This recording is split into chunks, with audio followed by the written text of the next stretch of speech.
rolling, Andy. All right. Yes, we're going to do video. Oh, I see. Okay. So I'm here with John Rhys-Davies. Would it be Mr. Rhys-Davies or Mr. Davies? Could be hey you or. I bet nobody says hey you, except maybe your director. Oh, they beg. No. John will do. Okay, that's fair. So I'm Andy. Andy. With KSL and Fan Effect podcast also. Very good. Pleasure to be speaking with you here, the head of FanX here at Primary Children's Hospital. First of all, I watched you with the kids. You're amazing with the kids. You are amazing with the kids. I have to confess I have 3 children. I did actually have 4, but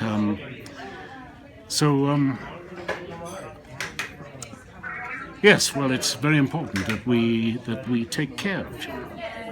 You know, children are actually the most important thing, most important choice and decision we ever make in life. And a society that doesn't care for its children and nurture its children is a society that is going nowhere. And we don't mentor our children enough. We used to think that, you know, by the time they were 16 or 18, they were ready to leave the nest. Now we know that the brain doesn't really mature much before the age of 24 or 26. It's amazing we made it this far then, right? It is. But mind you, up until relatively recently, not everyone made it this far. I mean, they made it at 24 or 26. So it's important in society that we actually start thinking about how we're going to look after our children. And I don't mean just up to the age of 14, 15, 16, 17. Really, childhood does, adolescence anyway, continues probably up to somewhere between 24 and 26. And I'm particularly interested in societies that have their coming-of-age rituals. The Maasai, when I was a boy in Africa, you were a boy until you became a warrior. You became a warrior by killing your lion. They would drive the lions towards this assembly of young would-be men. And the lion came at you, and if you didn't, if you did, it was kill or be killed. It was kill or be killed. And in a way, all societies that have that sort of mechanism, like your great military service, which has done more to unify and break down the barriers in society than any other single social thing. You know, joining the Marines, joining the forces. Very important act of becoming a man. Because if you don't have those acts, the young men have to find their own tests, and the gangs set their own tests. And if your test of manhood is, do you dare kill a cop, you have a different type of human being. What was your lion? My lion? Well, you see, I did grow up in Africa. So it was an actual lion? I never shot a lion, but I did shoot a buffalo once. In Africa? Yeah. Yes, I did.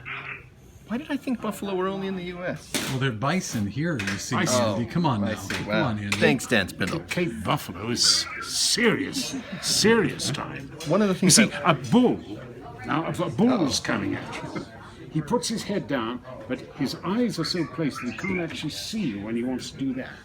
A buffalo will the watch you horns are- all the way in.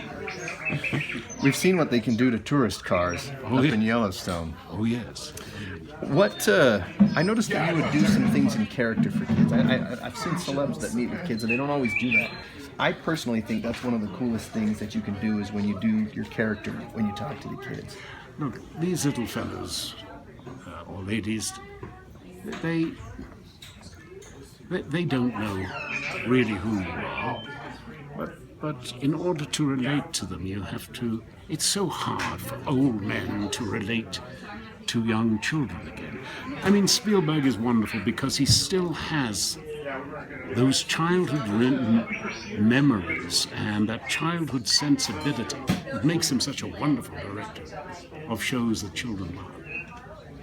But it's very hard for us as grown-ups to think back and try and enter that world, because if we can't enter that world,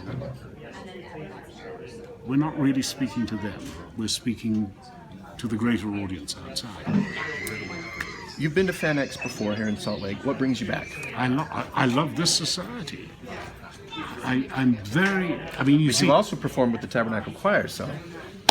Well, as a level of musicianship, they're not that bad, are they? What a joy! I mean, what an unbelievable privilege to stand on the same stage as them. They're consummate musicians, glorious music.